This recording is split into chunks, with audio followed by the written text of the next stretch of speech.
देश भर में जाति गणना की जिद ठाने राहुल गांधी पर सोमवार को संसद में पीएम मोदी ने तीखे तंज कसे तो साथ ही यह भी दावा कर दिया कि ओबीसी के सबसे बड़े नेता वो खुद ही हैं। पीएम मोदी के उस बयान को लेकर कल राहुल गांधी ने उन पर जोरदार हमला बोला।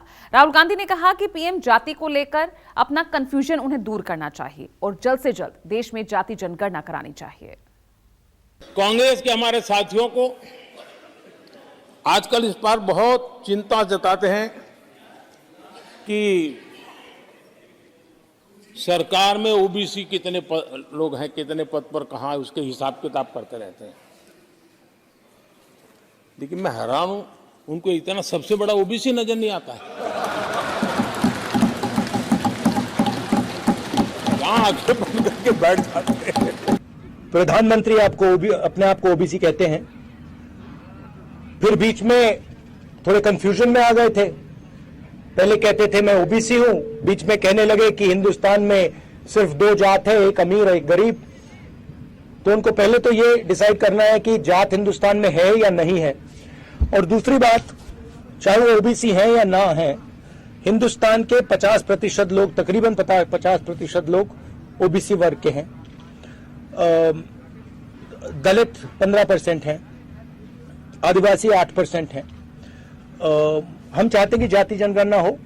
हम चाहते हैं जिसकी जितनी आबादी है देश को पता लगे। पीएम मोदी ने खुद को ओबीसी बताया, मीडिया ने राहुल से सवाल दागा और जाति गणना का जिन बोतल से बाहर आ गया। राहुल के सिपह सालारों ने भी सत्ता के सामने अपनी मांगों का पिटारा खोल दिया।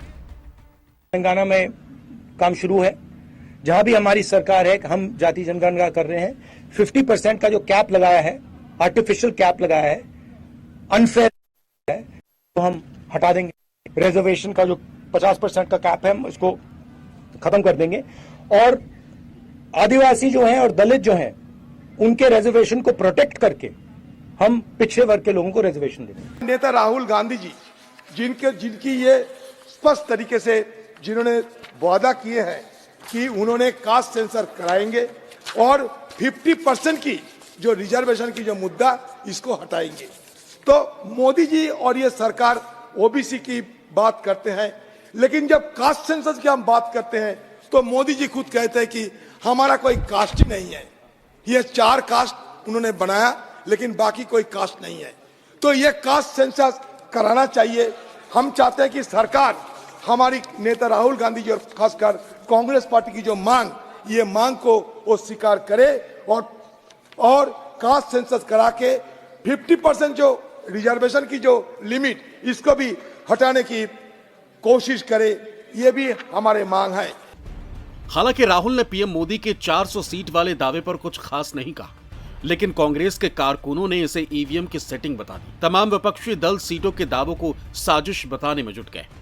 अब हमारी सरकार का तीसरा कार्यकाल भी बहुत दूर नहीं है। मैं देख रहा हूं देश का मिजाज, एनडीए को तो 400 पार कर पाई के रहेगा, लेकिन भारतीय जनता पार्टी को 370 सीट अवश्य देगा।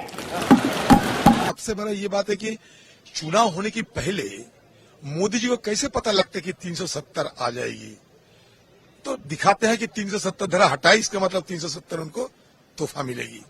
लेकिन इस तरीके की दावे के साथ कोई बात अगर कहे, इसके मतलब अंदर में कुछ छुपे हुए राज है, जो राज ईवीएम में भी छुपाए गए हैं। मुझे लगता है पहले तो हम सोचते थे कि हाँ या ना, लेकिन जिस दावे के साथ वो कहते हैं, उसमें लगता है कि ईवीएम में मोदी जी की कोई हाथ चलेगी।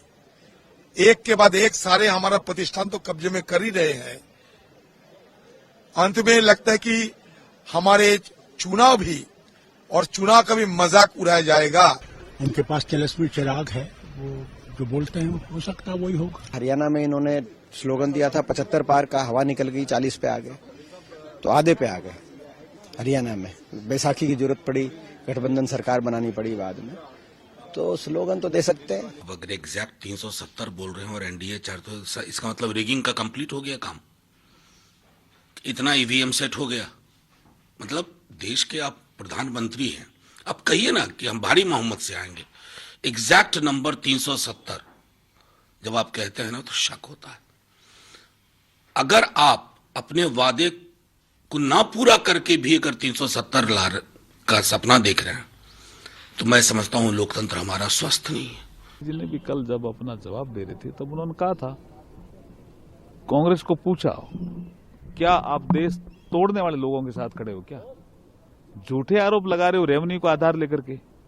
आंकड़े बोल रहे हैं कि कोई भेदभाव नहीं किया नरेंद्र मोदी जी की सरकार ने 10 साल में। साउथ का राज्य हो, नॉर्थ ईस्ट का हो, उत्तरी भारत सरकार है या हमारी सरकार कहीं नहीं है, कहीं भेदभाव नहीं किया। फिर भी आप झूठे आरोप लगा रहे हो, फिर देश तोड़ने जैसी बात कर रहे हो। राहुल के सामने कांग्रेस को लेकर दीदी के तीखे तेवर का भी सवाल आया, लेकिन राहुल गांधी ने बड़ी चतुराई से इस सवाल को नीतीश कुमार के पाला बदल से नत्थी कर दिया। दावा ये कि ममता बनर्जी इंडिया गठबंधन का अटूट हिस्सा हैं। Mamta ji is very much part of the India Alliance, and most of the other members who are part of the India Alliance are still members of the India Alliance. Of course, Mr. Nitish Kumar has left the India Alliance, and he's gone to the BJP. You can guess as to what the reasons are for him leaving. That's fine. We'll fight in Bihar as the India Alliance. So I don't agree that lots of our partners are not part of the alliance. Haji.